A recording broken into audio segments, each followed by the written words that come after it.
Dahil ang tingin ko naman po, dahil sila naman po ay tao ko, naalagaan ko po yan, dumating ako, ordinary engineer to, sunod-sunod po sa akin yan. At inamin ko po, minahal ko po yung mga taong yan. Hindi ko po dinidila yan. Niregaloan po ako ng LC300 saka GMC po. To be exact po, Your Honor. Iyan po yung niregalo po sa akin. Inamin ko po yun. Birthday ko po. Akala ko naman po yung regalo na yun. Siyempre po bilang yung sukli ng pagmamahal na ginawa ko po sa kanila.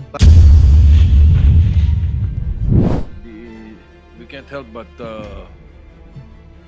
ask the questions from some members of the public. Totoo bang niregaluhan mo, Engineer Hernandez, si Engineer Alcantara ng GM truck? Humingi po siya. Humingi po. Doon po sa may project namin na doon po sa may sharing namin ng project na 40 sa kanya 20 at saka isa pong 20. Doon po ibinawas yung pambili po nung GMC. Kano bili mo? Kano bili mo? Parang ano po nasa mahigit po sa 10 million. Your Honor. At sa dealer mo binili? Dito po sa may sa White Plains po. Doon po malapit Your Honor. Bandang sa may Katipunan po. Alright. Hindi kaya itago no? Yung mga gano'n. Nakita nyo. Hindi maitatago Okay. Ano nangyari dun sa August 3 confrontation nyo? Pinatawag po kami ni boss. Meron po akong sinulat. Okay lang po babasahin ko na po.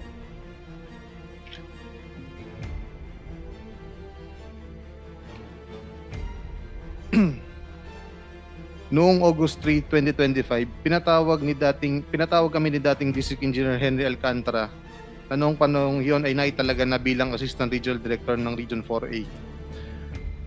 Ang buong opisina upang pag-usapan ng issue ng flood control projects sa aming distrito. Nagulat na lang po kami ng kaming dalawa ni Engineer JP Mendoza na pinapaako po sa amin dalawa lang ni JP Mendoza ang problema sa mga flood control projects. Siyempre po hindi po kami pumayag. Doon po nagsimula ang paninira at pagdiin sa amin sa mga anomalya. At pinalalabas si D. Alcantara na kami lang ang mastermind ng lahat at wala siyang alam. Tinakot pa niya ang mga kasama namin sa opisina na kapag hindi kumampi sa kanya, idadamay niya sa amin dahil pinapalabas niya na sa kanilang lahat na hawak niya raw ang ebidensya para madamay sila. Kaya sila napilitang kumampi kay D. Alcantara para kami na lang ang idiin nilang lahat. Kumbaga kami po ang sakripisyo. Yung ibang empleyado naman po na kumampi sa kanya dahil sa utang na loob. Tulad po ni Engineer RJ Dumasig na nilagay ni D. Alcantara sa posisyon ng kanyang asawa bilang isang permanent. At ngayon po, ginawa na rin pong hepe sa Bulacan 3rd Engineering Office. At si Engineer RJ Dumasig po ay tinulungan din at si Justin Nuevo, tinulungan po sila ni Engineer Henry Alcantara para maging makakuha po ng permanent item sa opisina po namin. Noong nagsimula na ang Senate at Congressional inquiries kung saan naglahad na ng statement si D. Alcantara, naging malinaw na sa amin na kami nga talaga ang ididiin ni D. Alcantara na mastermind ng mga anomalyang ginawa niya sa aming opisina. Binarapat namin magpunta sa Senate inquiry noong September 8, 2025 upang bigyan linaw ang mga issue na aming kinakaharap. Sa kasawiang palad, hindi kami nabigyan ng sapat na pagkakataon para magpaliwanag ang aming nalalaman. Bagkus parang kami ang naging primary suspects at sa ginagawang investigasyon. At ito nga po ay nauwi sa pagko-contempt po sa akin. Okay, hindi. Tinatanong ko lang ano nangyari sa August 3 na confrontation Okay. Anong role dito ni Engineer Bernardo? Si Boss Henry po, matagal na pong kasama ni Boss Henry si Boss Yusek Robert Bernardo. Yusek din, Yusek. Opo. At base po sa sinabi ni Boss Henry sa akin, si Yusek Robert Bernardo po ang nagmamanipulate na ibang senatorial funds po na bumababa sa aming opisina. Nasaan si Yusek Bernardo? Wala po akong idea, Your Honor. Engineer Alcantara, you were raising a hand. Go ahead. Your Honor, sinasabi niya po na tinakot ko yung mga hepe. Actually, they have submitted their affidavit in central office on what happened on August 3 po, no? Personally po, pinatawag ko po talaga sila upon the report of J.M. Ramos. At hindi po totoo na tinakot ko po yung mga tao. Actually po, they have the affidavit po, and kung pwede po, Mr. Chair, Your Honor, pwede po natin silang tanungin kung sila po itinakot ko. Ang sinasabi ko lang po sa kanila ay magsabi ng katotohanan during kung ano ang nangyari sa meeting na ako po'y galit na galit sa dalawa, at sinabi ko po sa kanila, aminin nyo sa kanila na ako'y hindi involved dyan. Yun po ang magpapatunay, Mr. Chair, Your Honor. Andiyan po si Ernesto Galang, Ruben Santos, J.M. Ramos, sila po ang makapagpapatunay. Hindi ko po sila tinatakot po. Andiyan po si Accountant June na sila po yung umamin tungkol po sa Ghost Project. Wala pong katotohanan ng pagtatakot po. Kasi po, kahit ano po gawin ko doon, kung ayaw naman po nilang mag-explain na affidavit, hindi po nila gagawin yun. Kasi madadamay po sila. Sasawsaw pa po ba sila sa senaryo na to? I-release pa po ba nila yung kanilang sitwasyon? Yun lang po, Your Honor. Andiyan po yung mga tao, pwede po natin silang ipatawag para po makapagsabi na wala pong takutang nangyari po rito, Your Honor. Yun lang po, Mr. Chair. Salamat po. Thank you, Mr. Chairman. We will take note of the recommendation. Go ahead. Net, balikan ko lang yung... So tinanggap ni Ginoong Alcantara yung GMC. Opo, tinanggap niya po. Pero nito po, ibinalik niya po sa binalik niya po sa amin kasi baka daw po abutan sa kanya yung yung sasakyan. Your Honor, if I may, Go ahead. birthday ko po nung dinala nila sa akin yan. Birthday gift na po nilang 3. Biniro ko pa nga sila. Anong gagawin ko dyan? Sana pinera nyo na lang. Biniro ko pa po sila, ha. That was my birthday po, I think birthday po or Pasko. 2 beses po sila nagbigay sa akin ng regalo. Dahil ang tingin ko naman po, dahil sila naman po ay tao ko, naalagaan ko po yan. Dumating ako, ordinary engineer 2, sunod-sunod po sa akin yan. At inamin ko po, minahal ko po yung mga taong yan. Ito lang pong pagkakataon to, na hindi ko po matanggap yung kanilang ginawa.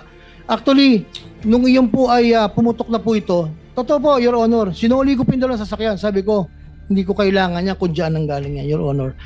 Yun lang po, Your Honor. Hindi ko po dinidila yan. Niregaloan po ako ng LC300, saka GMC po, to be exact po, Your Honor. Ilang ano yung panahon na yun? Kailan binigay yung una? Ang alam ko po dyan, isang birthday po, saka isang Kailan basta ang may birthday okasyon mo? po September 7 po, Your Honor. So yung GMC Nauna po yung last year? GMC This year? po yata, Your Honor. Hindi ko na po ma-recall Last kung ano year? po nauna. 2023? Parang 2023 po yata or 2024. 4. Alin po sa dalawa lang po, Your Honor. Tapos may kasunod pong LC300 dyan.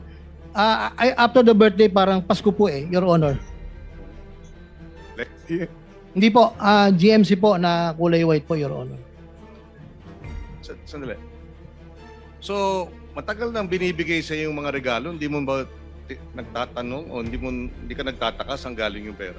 Hindi ko naman po kasi alam, Your Honor, yung personal na resources nila, kung anong hanap buhay po nila, Your Honor. Yan po yung regalo po sa akin. Inamin ko po yun. Birthday ko po.